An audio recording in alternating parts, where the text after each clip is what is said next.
En 2023, j'ai écouté une intervention du physicien Étienne Klein sur France Culture intitulée « Dieu est-il scientifiquement démontrable ?»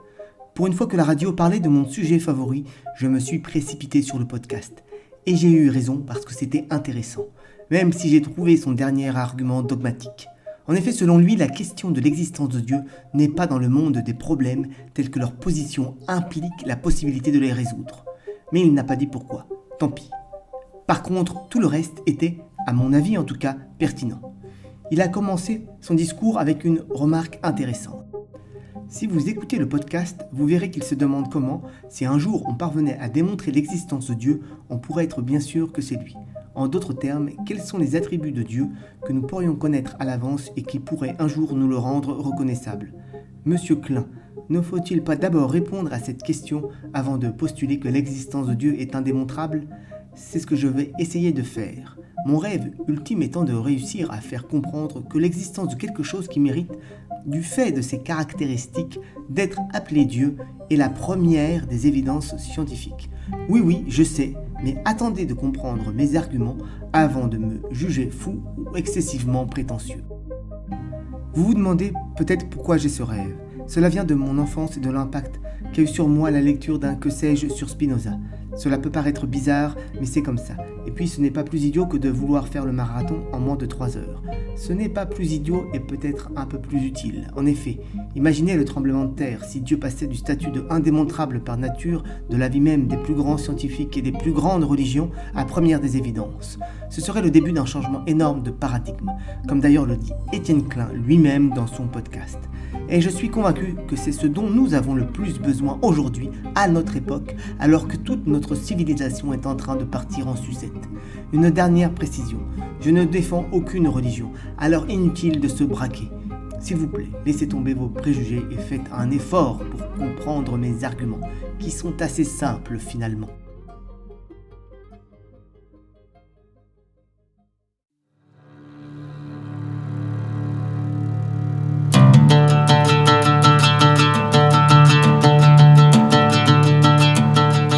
Traditionnellement et étymologiquement, Dieu est un être suprême. Selon les croyances, il peut s'agir d'une personne ou d'un principe philosophique ou religieux.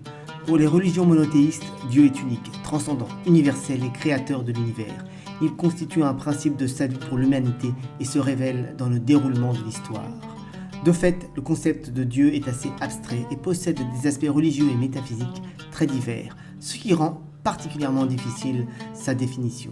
Certains, comme on vient de le voir avec Étienne Klein, estiment même que Dieu échappe à toute tentative de définition. Ce dont on peut être sûr, c'est que le Dieu des religions abrahamiques est immatériel, c'est-à-dire qu'on ne peut ni le voir, ni l'entendre, ni le toucher. Aucun instrument de mesure n'est capable de détecter son éventuelle présence. Il transcende le monde matériel. Le savant musulman du Moyen-Âge Qadi Ayad explique la nature transcendante et métaphysique de Dieu en ces termes. Allah n'est pas contenu dans un endroit, dans ou au-dessus des cieux ni sur terre, mais il est tel qu'il était avant la création de l'endroit, c'est-à-dire qu'il est sans endroit. Il n'est ni une substance matérielle ni un corps, et il n'a pas d'image ni de forme, rien ne lui ressemble et il n'a pas de semblable. Pas étonnant que beaucoup jugent son existence indémontrable, et que de plus en plus de monde se dit qu'il s'agit en fait d'une fiction, une figure morale inventée par l'homme sans existence réelle, une fable d'un autre âge créée de toutes pièces par l'imagination débordante des êtres humains. Surtout que la science moderne, affirmant ainsi sa toute-puissance, prétend être capable d'expliquer tout ce qui se passe dans l'univers sans faire appel à la moindre force surnaturelle. Lorsque Pierre-Simon de Laplace publia les derniers tomes de son traité de mécanique céleste, l'empereur Napoléon l'aurait convoqué pour lui demander « Comment ? Vous donnez les lois de toute la création et dans tout votre livre, vous ne parlez pas une seule fois de l'existence de Dieu ? » « Sire, répondit Laplace, je n'ai pas eu besoin de cette hypothèse. » Laplace a raison, pourquoi s'encombrer d'une hypothèse si elle ne sert à rien ? Si la science des hommes est vraiment capable de tout expliquer, alors il ne sert à rien de s'encombrer la tête avec une hypothèse inutile. Là-dessus, je suis entièrement d'accord avec le sieur de Laplace. Le problème, c'est qu'il y a un phénomène que la science ne pourra jamais expliquer. Ni maintenant, ni dans 20 ans, ni dans 100 ans, ni dans 1000 ans, jamais.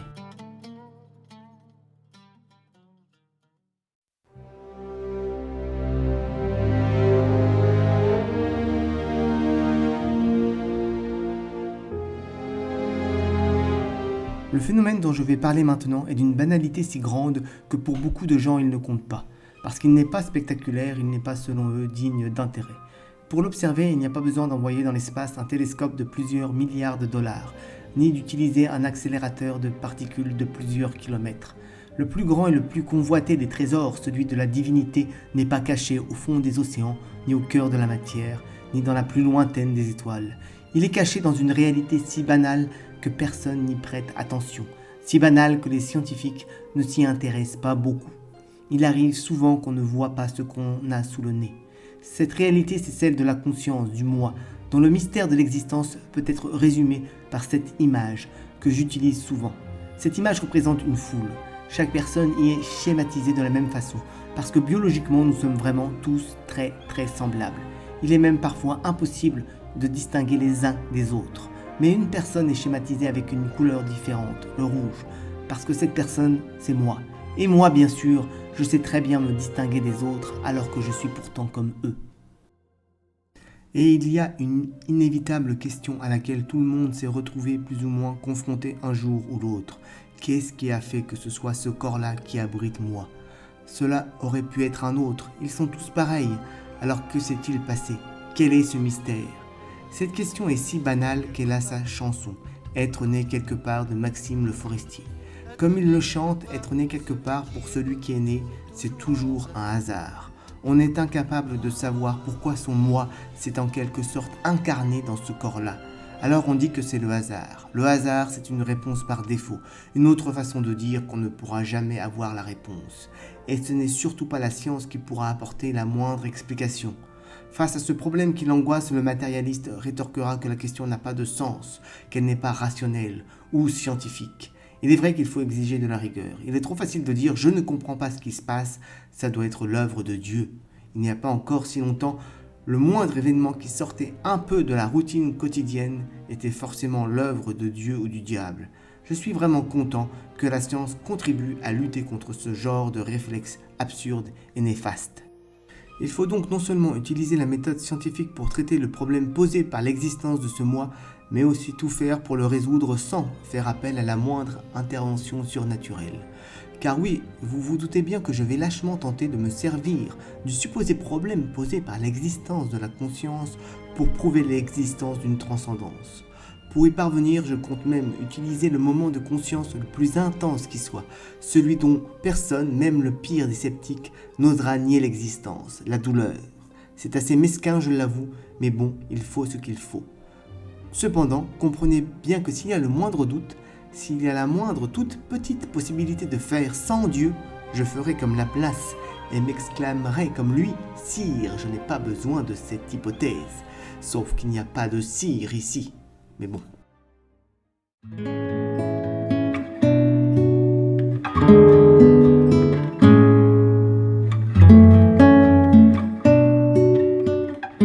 Vous n'êtes pas sans savoir que la douleur, la souffrance est un moment de conscience de soi particulièrement intense, comme le plaisir d'ailleurs.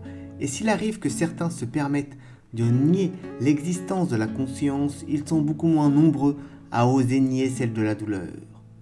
Comme le dit si bien Johnny Cash dans sa chanson Hurt, s'il y a quelque chose dont on ne puisse nier la réalité, c'est bien la douleur.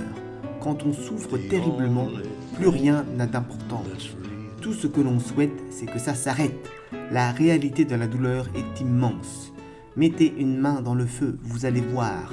N'importe quelle personne ferait le maximum pour éviter que son corps soit torturé ou malade, tellement la douleur est une réalité prégnante et insupportable. On ne peut pas douter qu'on souffre quand on souffre. Et on ne peut pas non plus douter que l'on souffre que lorsque c'est notre propre corps qui est torturé. Évidemment, ce n'est pas du tout la même histoire si c'est la main de votre voisin qui va dans le feu.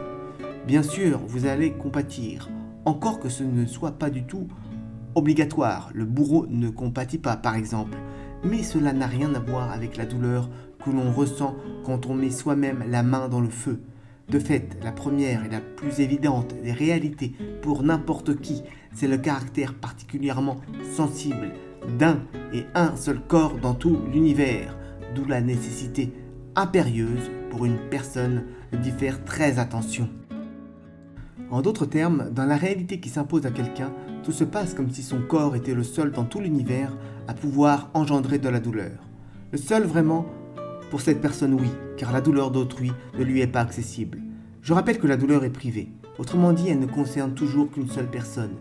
Toute comparaison interpersonnelle est impossible, disent les spécialistes.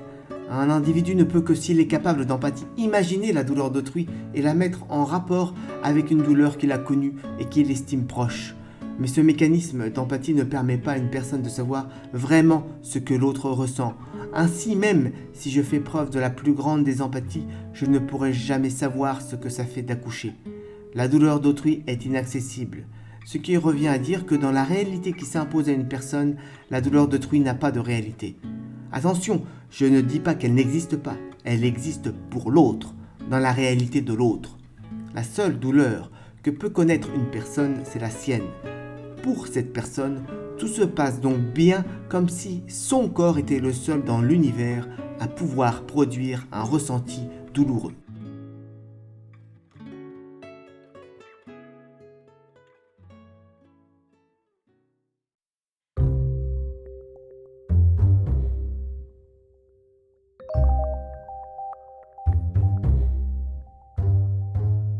Les gens avec qui je discute comprennent rapidement que le point critique réside dans la phrase suivante.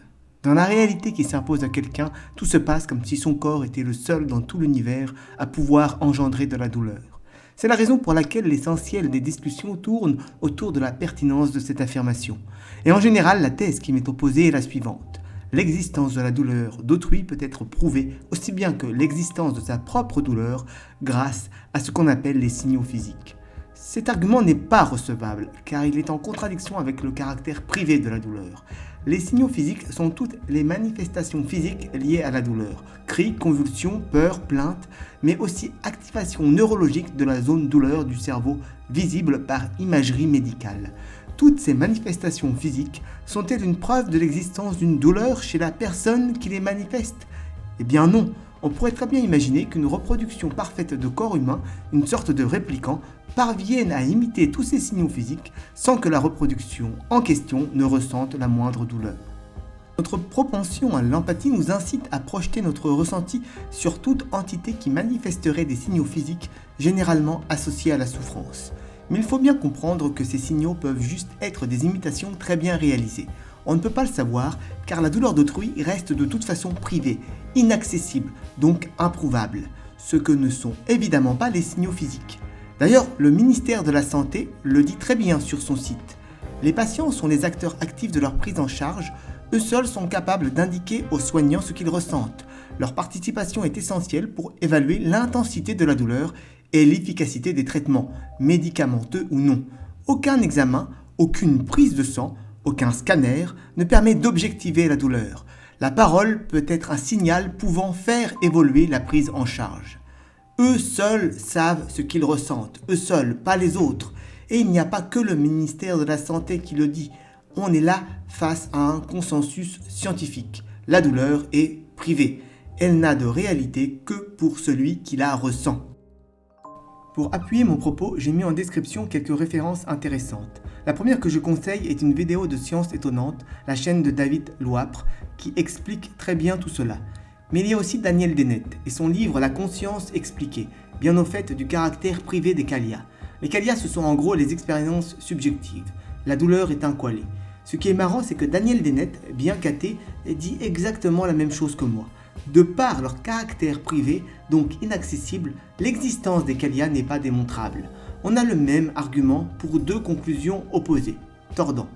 Enfin, je dois mentionner David Chalmers, un philosophe australien à l'origine de la notion de problème difficile de la conscience. Dans sa définition, les problèmes difficiles de la conscience persistent même quand toutes les fonctions de la conscience sont expliquées. Et parmi ces problèmes difficiles, il y a la question des qualia.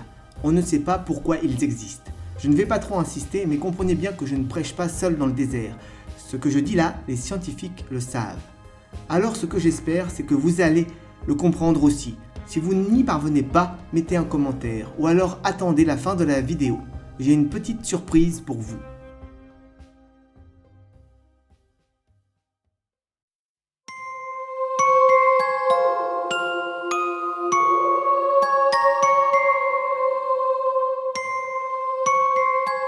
Considérons donc comme acquise l'affirmation suivante.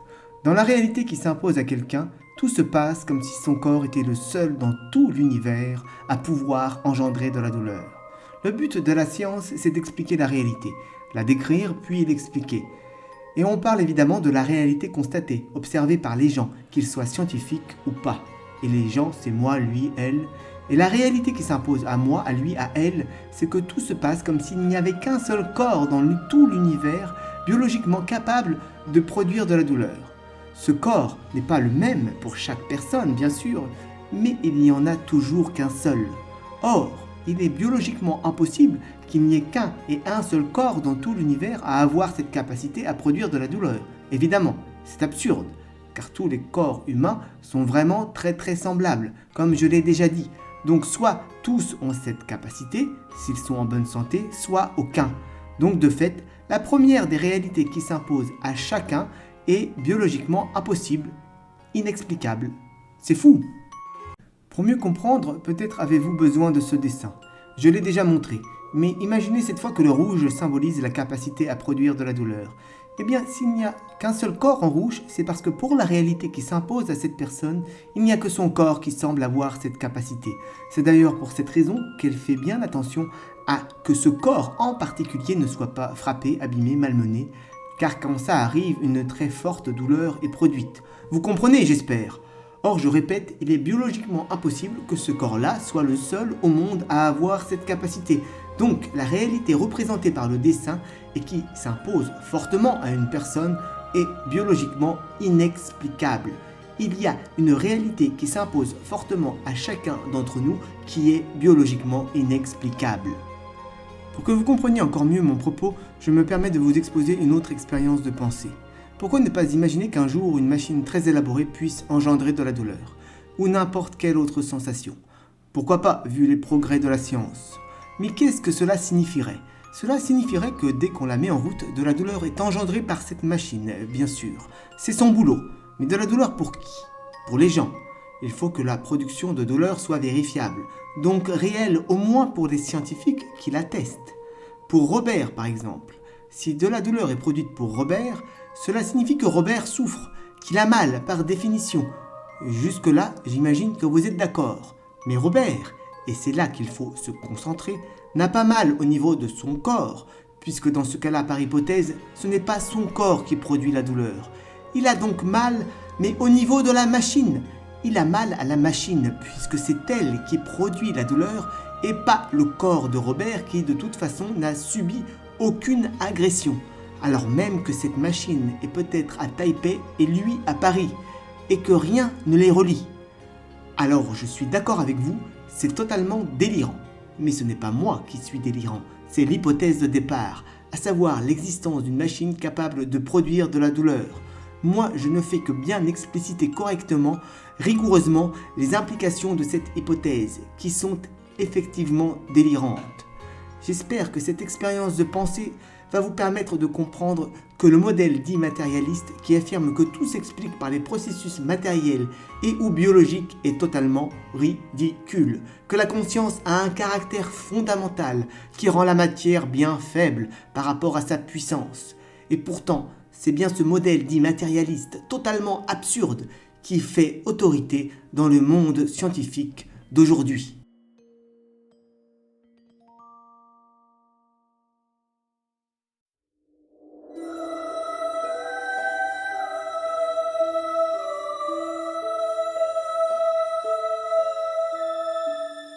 Le modèle matérialiste, celui qui domine en Occident et dans le monde scientifique, dit qu'il n'y a que la matière qui existe et que tout s'explique par les processus matériels. Le modèle matérialiste affirme ainsi que la douleur et la conscience ont uniquement une origine biologique. Nous venons de voir que c'est faux, mais vraiment archi faux. On peut en déduire que l'hypothèse fondatrice du modèle matérialiste est fausse.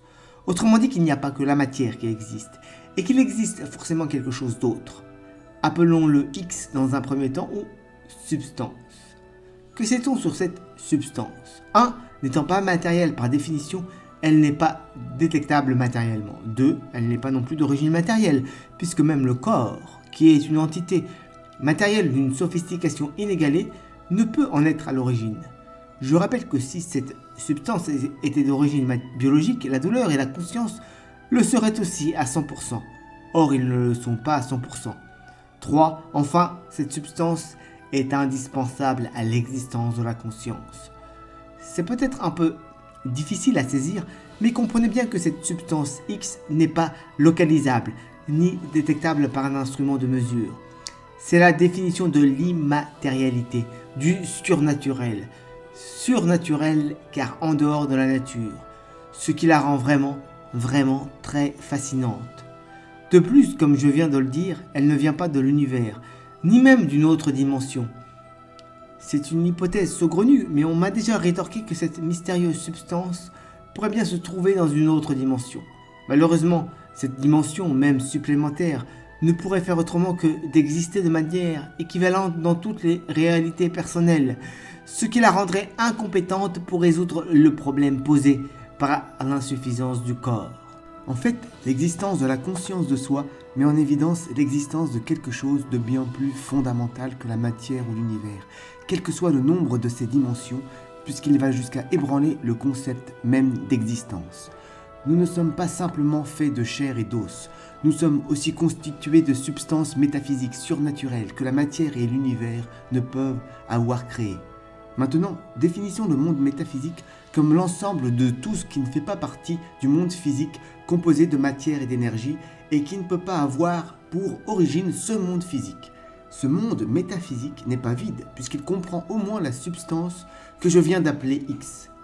Je ne peux pas présumer que ce monde métaphysique totalement inconnu pour l'instant est une cause ultime, mais ce qui est sûr c'est qu'il n'a jamais été vide. En effet, ne pouvant être alimenté que par lui-même, s'il avait été vide une fois, il aurait été à jamais vide. Il est donc constitué d'au moins une composante fondamentale qui en constitue son expression minimale. Appelons substance avec un S majuscule cette fois-ci cette composante fondamentale. D'elle on peut dire qu'elle est transcendante, surnaturelle, unique par définition, indépendante de l'existence du monde, on l'a vu, et pourtant indispensable à l'existence de celui-ci puisque la notion d'existence est intimement liée à celle de conscience. Moïse Maïmonide, le plus fameux rabbin du Moyen-Âge, médecin personnel de Saladin, définissait Dieu de la façon suivante. Réalité première dont tout est issu, éternelle, sans corps, ne dépendant pas de l'existence du monde, mais dont l'absence rendrait l'existence impossible. La définition correspond complètement. Rappelons-nous également de ce que Qadi Ayad disait de la nature transcendante et métaphysique de Dieu, et qui correspond tout à fait aux caractéristiques de ce que j'ai appelé pour l'occasion substance, caractéristiques qui se rapprochent d'autant plus de celles que l'on attribue généralement à Dieu qu'elles constituent effectivement un principe de salut pour l'humanité. En effet, ce qui fait l'essentiel de ce que nous sommes, ce que nous avons de plus intime, à savoir notre conscience, a un lien très direct avec cette substance, dont la nature est encore plus fondamentale que la matière, l'espace, l'énergie ou l'atome. Et tant pis si ces caractéristiques n'ont rien à voir avec celles du Dieu personnel que vous aviez peut-être imaginé. Rendez-vous compte, le phénomène de la conscience est si fascinant, si prodigieux, qu'il est la seule preuve directe de l'existence d'une entité surnaturelle que l'on peut très légitimement appeler Dieu. Et cette preuve directe peut s'exprimer très simplement avec une phrase d'une banalité confondante. Je ne peux avoir mal qu'à mon corps. L'existence de Dieu, indémontrable pour le grand scientifique Étienne Klein, est en fait au même niveau d'évidence qu'une affirmation si triviale que personne ne pense qu'elle puisse être un argument. Dieu, inaccessible car en dehors du monde pour une majorité de religieux, se trouve en fait si près de nous que beaucoup n'arrivent pas à le voir. Comme je l'ai déjà dit, il arrive souvent qu'on ne voit pas ce qu'on a sous le nez. Mais n'est-ce pas normal, logique, pour une entité aussi puissante que Dieu d'être la première des évidences? Doutons de l'existence de l'univers. L'univers est-il caché? Non. Alors pourquoi Dieu, à l'existence encore plus fondamentale que l'univers, devrait l'être?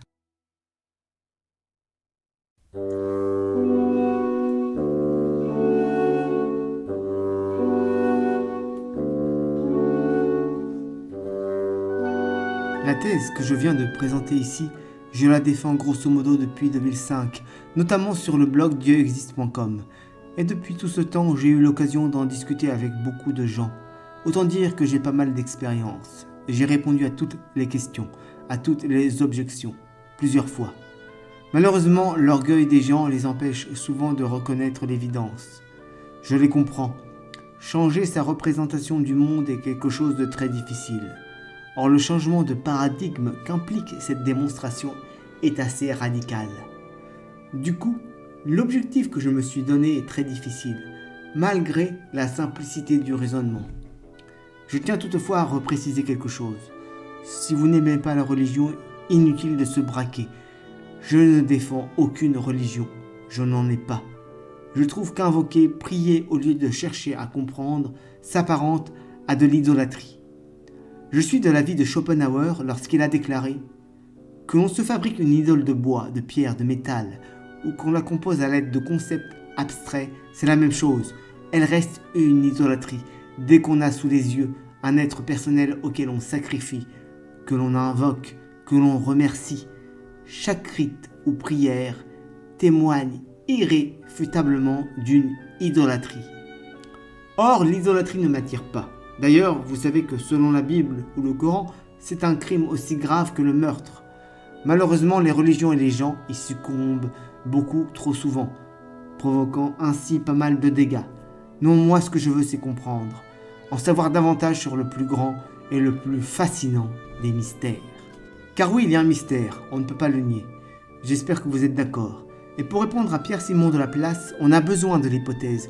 On ne peut pas faire sans le surnaturel, sauf à nier ce mystère de l'existence de la conscience, le plus réel des phénomènes. Voilà pourquoi ma démonstration est une vraie démonstration, contrairement à celle du livre « Dieu, la science, l'épreuve » par exemple. Je me permets d'évoquer ce livre parce qu'il est très célèbre, qu'il donne des arguments puissants, mais pas de preuves. Alors oui, il est bien documenté, et il intéressera les passionnés de science, mais il est clair que le discours est orienté par la conviction des auteurs que Dieu existe. Un petit exemple, les constantes de la physique sont réglées avec une précision remarquable, et un tout petit changement dans la valeur de ces constantes aurait rendu notre univers stérile, voire chaotique. Mais en déduire directement que Dieu existe, c'est clairement tiré par les cheveux.